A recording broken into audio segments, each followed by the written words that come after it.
নমস্কার বন্ধুরা, কেমন আছেন? আশা করি ভালো আছেন। তা আমি তো আবারও চলে আসলাম আপনাদের সামনে। আর আজকে একটা দারুণ রেসিপি নিয়ে আপনাদের সামনে হাজির হয়েছি। আর আজকে বাজার থেকে নিয়ে এসছে রুই মাছ।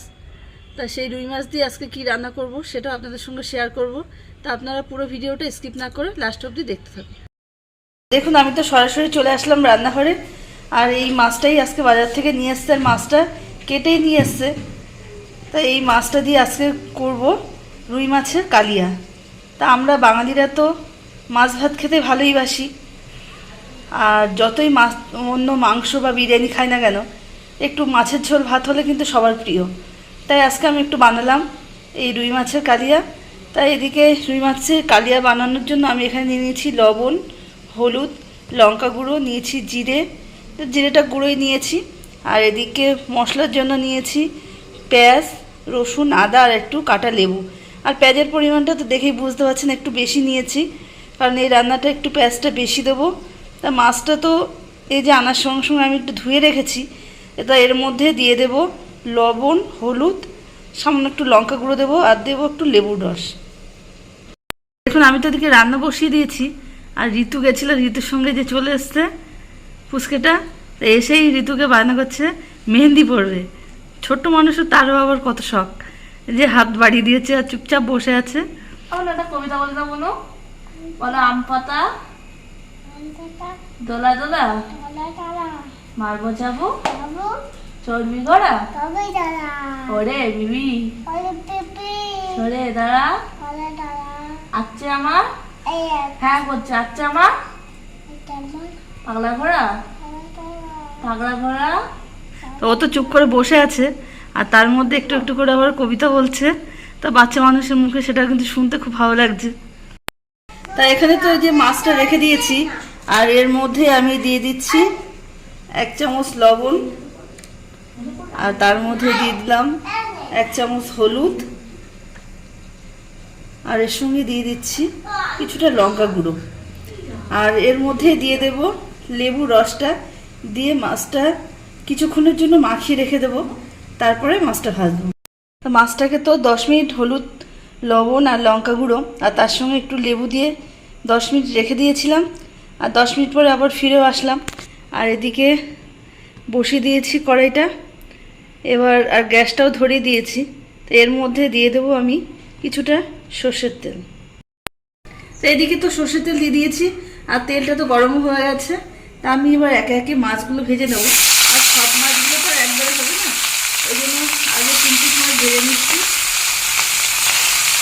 তো এই মাছগুলো তো লাল লাল করে ভাজা হয়ে গেছে, আমি একটা প্লেটে তুলে নিচ্ছি। আর এই মাছগুলো তুলে নেওয়ার পরে যে বাকি মাছগুলো আছে সেগুলোকেও একইভাবে ভেজে নেব। আমি বেরেস্তাটাও ভেজে নিলাম। আর এর মধ্যে আমি দিয়ে দিচ্ছি গোটা গরম মশলা, নিয়েছি 3টে এলাচ, লবঙ্গ আর দারচিনি।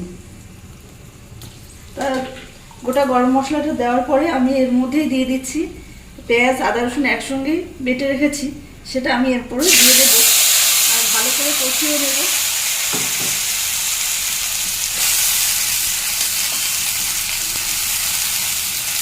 এইভাবে নাড়াচাড়া দিয়ে দিয়ে কষিয়ে নেব। আর এর মধ্যে দিয়ে দেব আমি একটু লবণ।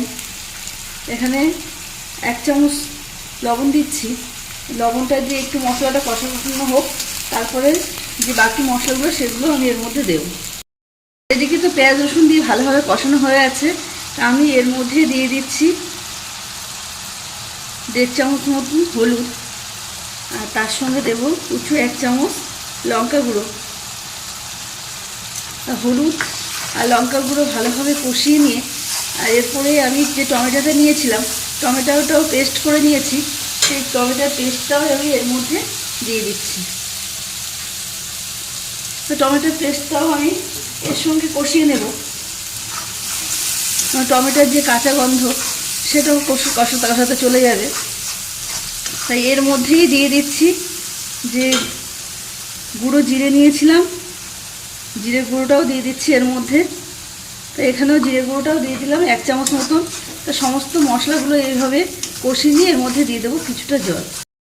এই মশলা থেকে তো একটু তেল ছেড়ে দিয়েছে, আমি এর মধ্যে দিয়ে দিচ্ছি সামান্য একটু চিনি।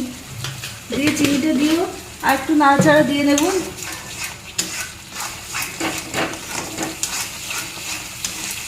আর এইভাবেই নাড়াচাড়া দেবো যাতে মশলাটার জন্য কড়াইতে না লেগে যায়, আর যদি লেগে যায় তখন একটা লাগা লাগা গন্ধ বেরোবে।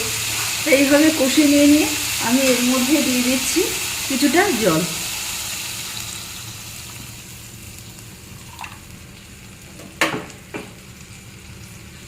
এদিকে তো ঝোলটা টকবক করে ফুটছে, আমি একে একে মাছগুলো ছেড়ে দিয়েছি। আর এই মাছগুলো কিন্তু খুব কড়া ভাজিনি, একটু হালকা হালকা ভেজেছি। আর লঙ্কা গুঁড়ো দেওয়ার কারণে একটু লালচে হয়েছে। আপনারা হয়তো ভাবছেন কড়া মাছ, খুব কড়া না, একটু হালকা করে ভেজে দিয়েছি। আর মাছটা দেওয়ার পরে একটু ফুটে উঠুক, আর একদম লাস্টে দিয়ে দেবো একটু বেরেস্তা দিয়ে তরকারিটা নামিয়ে নেব। দেখুন এদিকে মাছটাও কিন্তু 2-1 মিনিট ফুটিয়ে নিয়েছি, আর কালারটা কত সুন্দর এসছে। আমি এরপর দিয়ে একটু বেরেস্তা ছড়িয়ে দিয়েছি, দিয়ে বেরেস্তাটা দেওয়ার পরে কিন্তু 1-2 মিনিট একটু রাখবো, রেখে তারপরে তরকারিটা নামিয়ে নিচ্ছি। তো তরকারিটা তো হয়ে গেছে, আর এবার আমি তরকারিটা একটা প্লেটে নামিয়ে নিই। এখন এই যে রান্নাটা তো আমার হয়ে গেছে, আর প্লেটে নামিয়েও দিয়েছি। তা আজকে তো এই রুই মাছের কালিয়াটা এইভাবে রান্না করে আপনাদের সঙ্গে শেয়ার করলাম।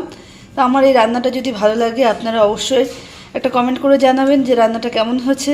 আর যারা এখনও পর্যন্ত আমাদের চ্যানেলটাকে সাবস্ক্রাইব করেননি তারা অবশ্যই আমাদের চ্যানেলটাকে সাবস্ক্রাইব করবেন। আর আপনারা ভালো থাকবেন, সুস্থ থাকবেন, দেখা হবে নতুন পর্বে।